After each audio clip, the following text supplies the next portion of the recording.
The Signalman by Charles Dickens. "Halloa! Below there!" When he heard a voice thus calling to him, he was standing at the door of his box, with a flag in his hand furled round its short pole. One would have thought, considering the nature of the ground, that he could not have doubted from what quarter the voice came, but instead of looking up to where I stood on the top of the steep cutting nearly over his head, he turned himself about and looked down the line. There was something remarkable in his manner of doing so, though I could not have said for my life what.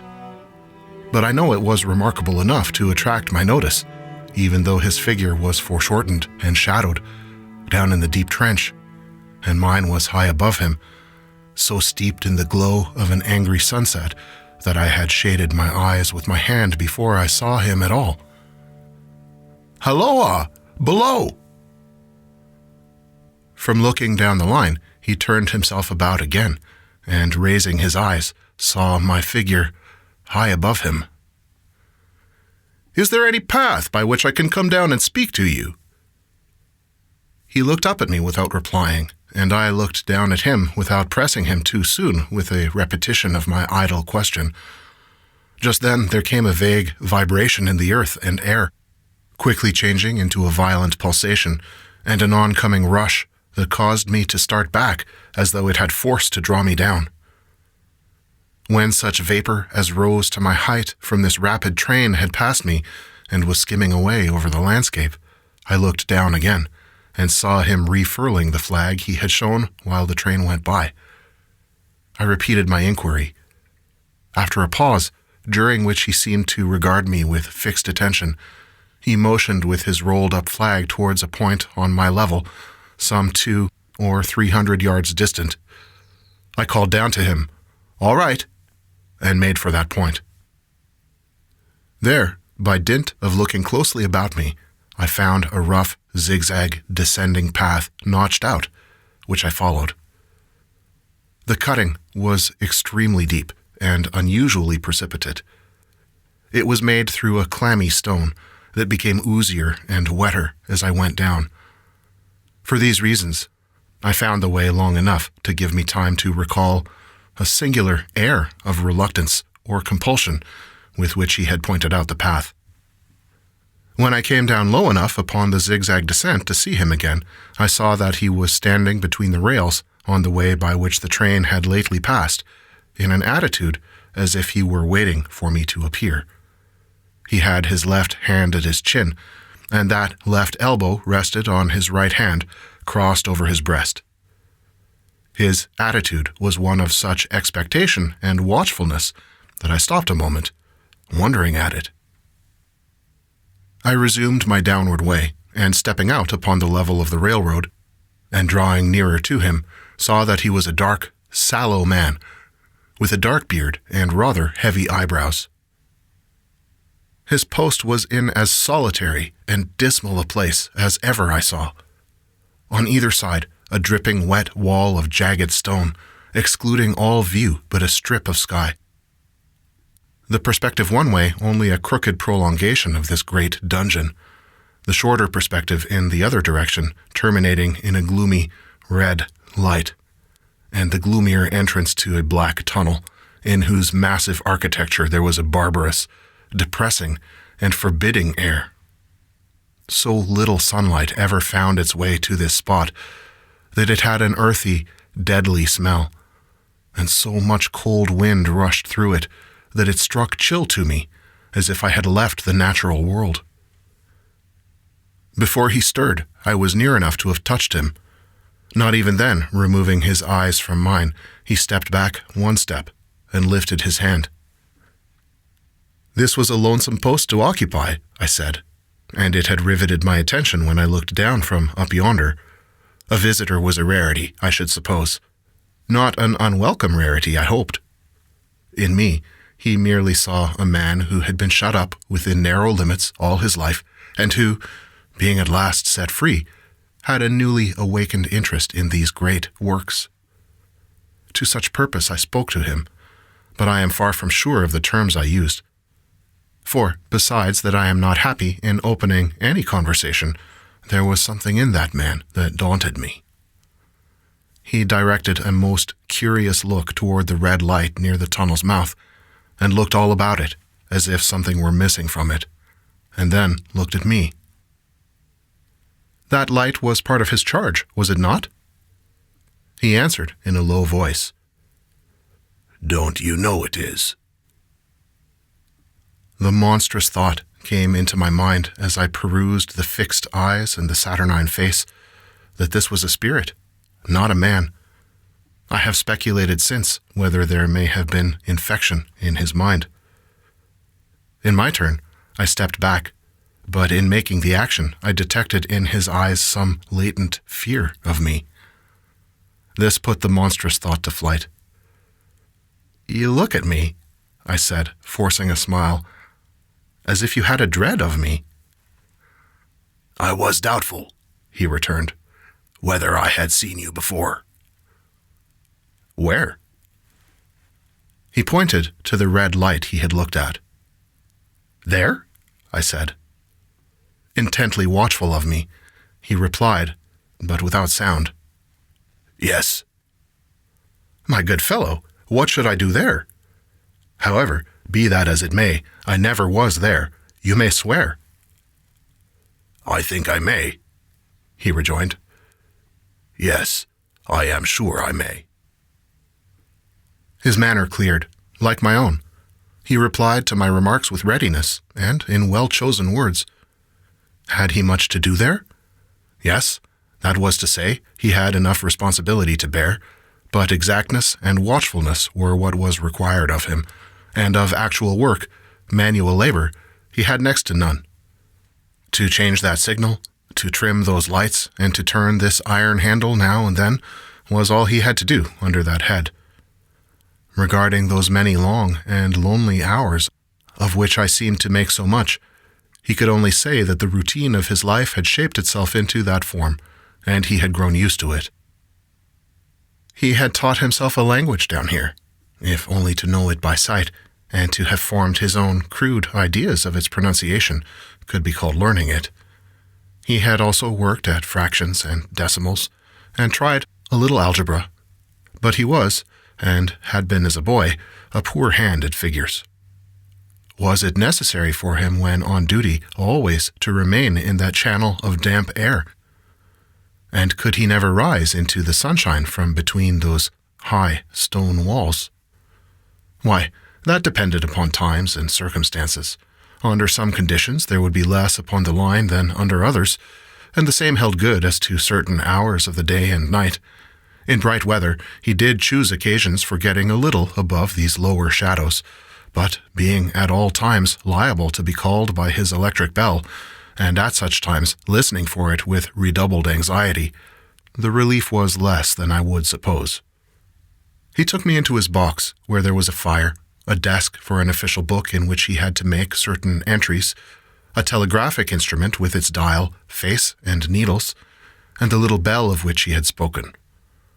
On my trusting that he would excuse the remark that he had been well educated and, I hoped I might say without offense, perhaps educated above that station, he observed that instances of slight incongruity in such wise would rarely be found wanting among large bodies of men, that he had heard it was so in workhouses, in the police force, even in that last desperate resource, the army, and that he knew it was so, more or less, in any great railway staff. He had been, when young, if I could believe it, sitting in the hut, he scarcely could, a student of natural philosophy, and had attended lectures. But he had run wild, misused his opportunities, gone down, and never risen again. He had no complaint to offer about that. He had made his bed, and he lay upon it. It was far too late to make another. All that I have here condensed he said in a quiet manner, with his grave, dark regards divided between me and the fire. He threw in the word "sir" from time to time, and especially when he referred to his youth, as though to request me to understand that he claimed to be nothing but what I found him. He was several times interrupted by the little bell, and had to read off messages and send replies. Once, he had to stand without the door and display a flag as a train passed and make some verbal communication to the driver. In the discharge of his duties, I observed him to be remarkably exact and vigilant, breaking off his discourse at a syllable and remaining silent until what he had to do was done. In a word, I should have set this man down as one of the safest of men to be employed in that capacity, but for the circumstance that while he was speaking to me, he twice broke off with a fallen color, turned his face towards the little bell when it did not ring, opened the door of the hut, which was kept shut to exclude the unhealthy damp, and looked out towards the red light near the mouth of the tunnel.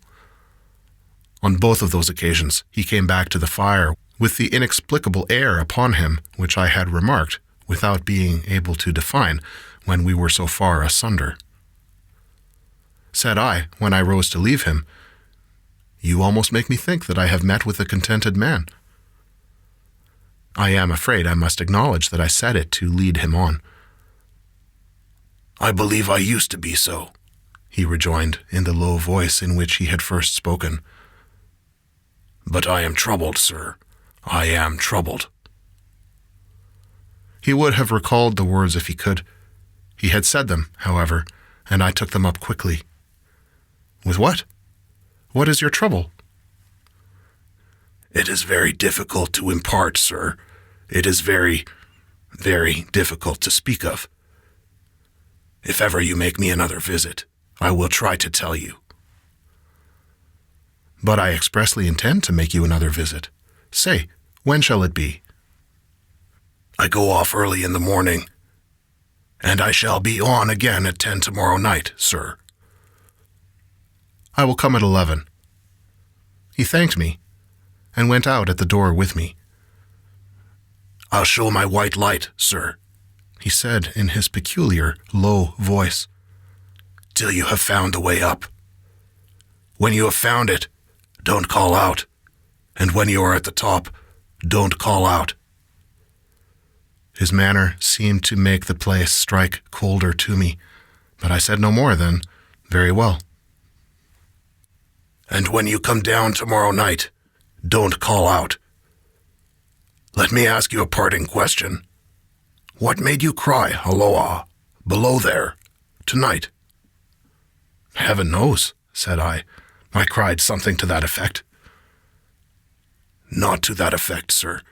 Those were the very words. I know them well." "Admit those were the very words. I said them, no doubt, because I saw you below." "For no other reason." "What other reason could I possibly have?" "You had no feeling that they were conveyed to you in any supernatural way?" "No." He wished me good night and held up his light. I walked by the side of the down line of rails with a very disagreeable sensation of a train coming behind me until I found the path. It was easier to mount than to descend, and I got back to my inn without any adventure. Punctual to my appointment, I placed my foot on the first notch of the zigzag next night as the distant clocks were striking 11. He was waiting for me at the bottom, with his white light on. "I have not called out," I said when we came close together. "May I speak now?" "By all means, sir." "Good night, then, and here's my hand." "Good night, sir, and here's mine." With that, we walked side by side to his box, entered it, closed the door, and sat down by the fire. "I have made up my mind, sir," he began, bending forward as soon as we were seated, and speaking in a tone but a little above a whisper, "that you shall not have to ask me twice about what troubles me. I took you for someone else yesterday evening. That troubles me." "That mistake?" "No, that's someone else." "Who is it?" "I don't know." "Like me?" "I don't know. I never saw the face. The left arm is across the face, and the right arm is waved, violently waved, this way." I followed his action with my eyes, and it was the action of an arm gesticulating, with the utmost passion and vehemence, "For God's sake, clear the way!" "One moonlight night," said the man, "I was sitting here when I heard a voice cry, 'Halloa! Below there!' I started up, looked from that door, and saw this someone else standing by the red light near the tunnel, waving, as I just now showed you. The voice seemed hoarse with shouting, and it cried, 'Look out! Look out!' And then again, 'Halloa! Below there! Look out!' I caught up my lamp, turned it on red, and ran towards the figure, calling, 'What's wrong? What has happened? Where?'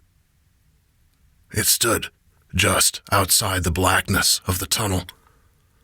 I advanced so close upon it that I wondered at its keeping the sleeve across its eyes. I ran right up at it and had my hand stretched out to pull the sleeve away, when it was gone." "Into the tunnel?" said I. "No. I ran on into the tunnel, 500 yards. I stopped and held my lamp above my head and saw the figures of the measured distance and saw the wet stains stealing down the walls and trickling through the arch. I ran out again faster than I had run in, for I had a mortal abhorrence of this place upon me, and I looked all around the red light with my own red light. And I went up the iron ladder to the gallery atop of it, and I came down again and ran back here. I telegraphed both ways. 'An alarm has been given. Is anything wrong?' The answer came back both ways. 'All well.'" Resisting the slow touch of a frozen finger tracing out my spine, I showed him how that this figure must be a deception of his sense of sight, and how that figures originating in disease of the delicate nerves that minister to the functions of the eye were known to have often troubled patients, some of whom had become conscious of the nature of their affliction, and had even proved it by experiments upon themselves. "As to an imaginary cry," said I, "do but listen for a moment to the wind in this unnatural valley while we speak so low, and to the wild harp it makes of the telegraph wires." "That was all very well," he returned, after we had sat listening for a while, "and he ought to know something of the wind and the wires, he who so often passed long winter nights there, alone and watching," but he would beg to remark that he had not finished. I asked his pardon, and he slowly added these words, touching my arm. "Within 6 hours after the appearance, the memorable accident on this line happened, and within 10 hours, the dead and wounded were brought along through the tunnel over the spot where the figure had stood." A disagreeable shudder crept over me, but I did my best against it. It was not to be denied, I rejoined, that this was a remarkable coincidence, calculated deeply to impress his mind, but it was unquestionable that remarkable coincidences did continually occur, and they must be taken into account in dealing with such a subject. Though to be sure, I must admit, I added, for I thought I saw that he was going to bring the objection to bear upon me, men of common sense did not allow much for coincidences in making the ordinary calculations of life. He again begged to remark that he had not finished. I again begged his pardon for being betrayed into interruptions.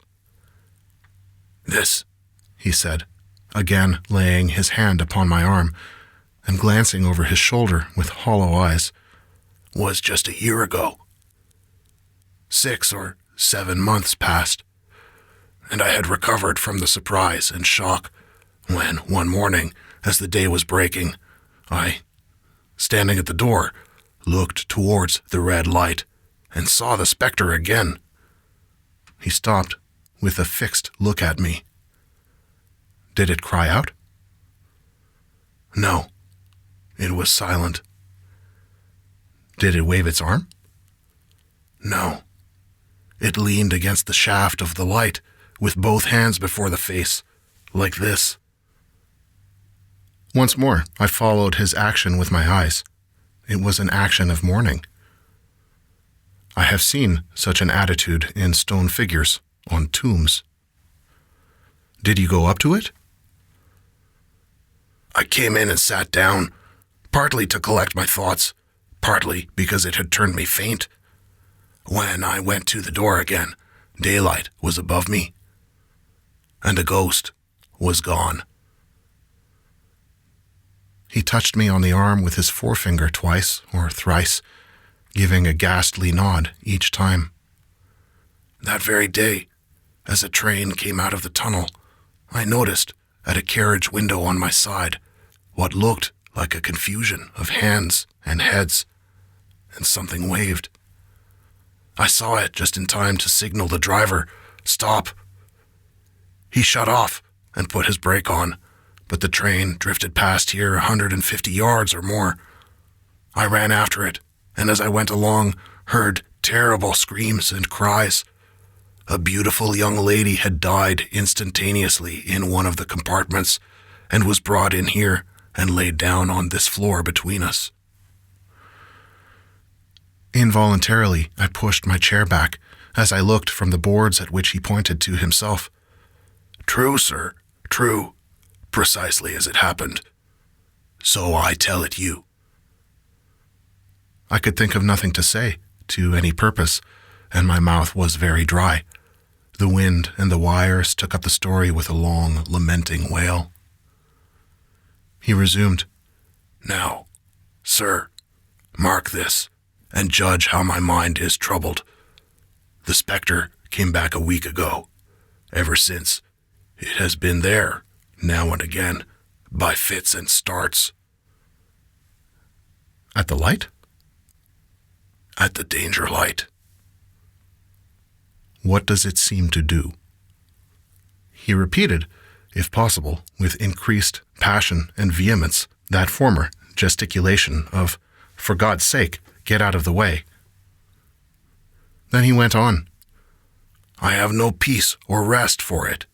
It calls to me, for many minutes together, in an agonized manner.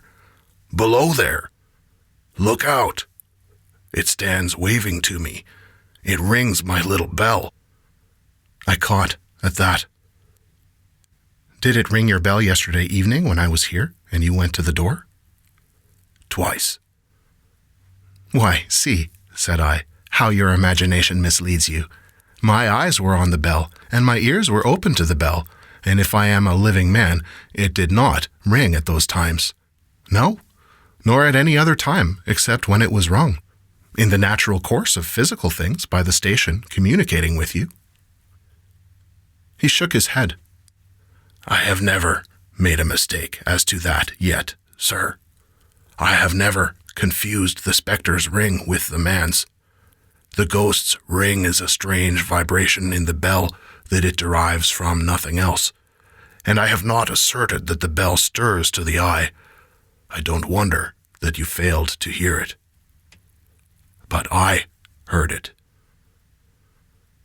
And did the spectre seem to be there when you looked out? It was there. Both times? He repeated firmly, both times. Will you come to the door with me and look for it now? He bit his underlip as though he were somewhat unwilling, but arose. I opened the door and stood on the step while he stood in the doorway. There was the danger light. There was the dismal mouth of the tunnel.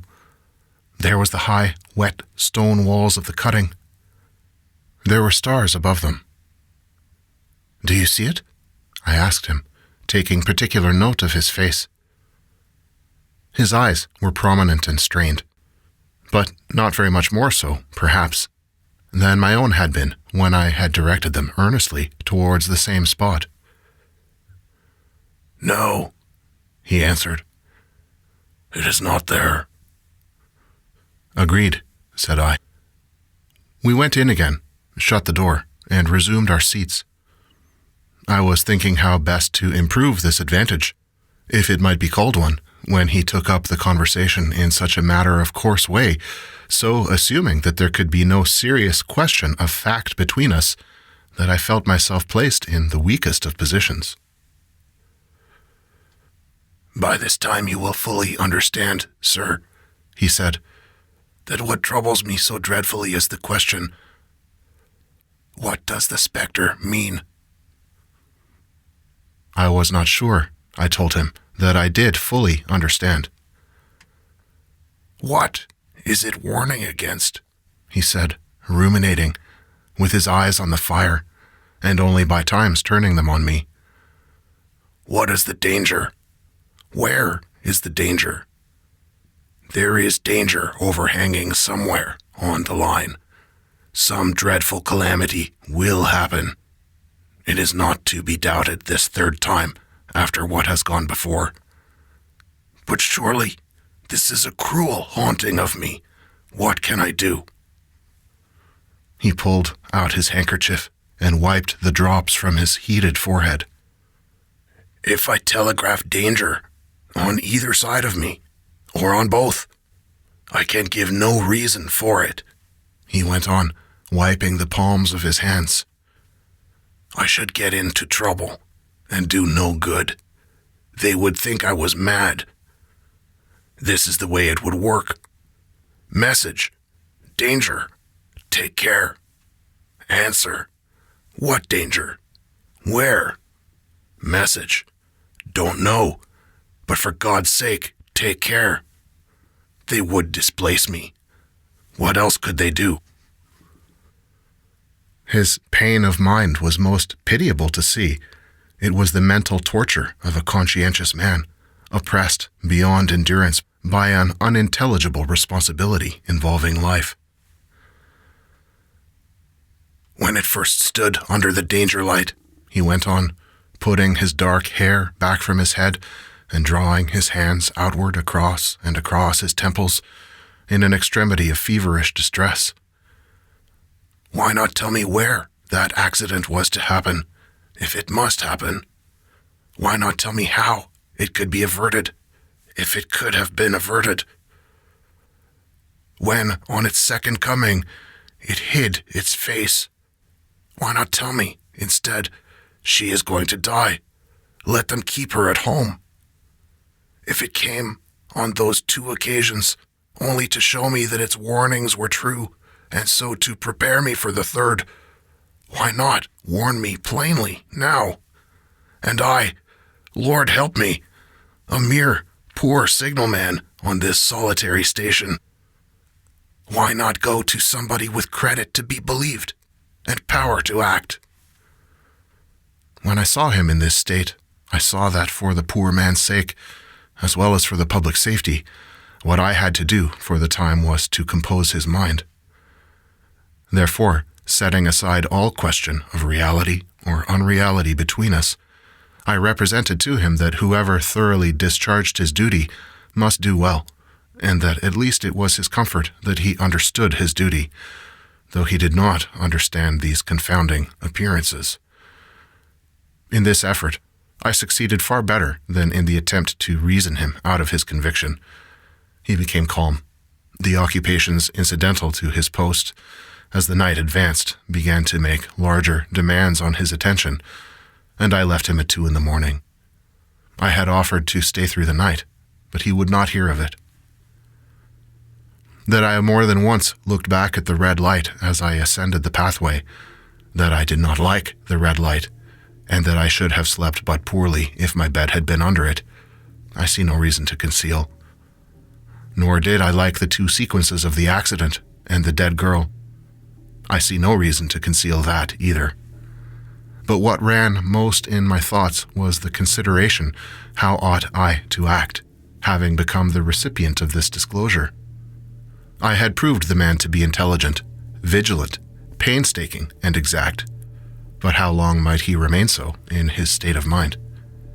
Though in a subordinate position, still he held a most important trust, and would I, for instance, like to stake my own life on the chances of his continuing to execute it with precision?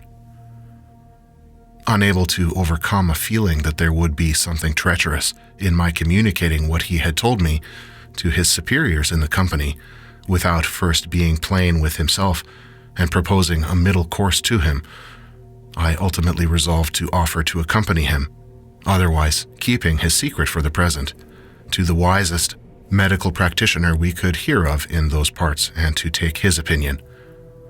A change in his time of duty would come round next night, he had apprised me, and he would be off an hour or two after sunrise, and on again soon after sunset. I had appointed to return accordingly.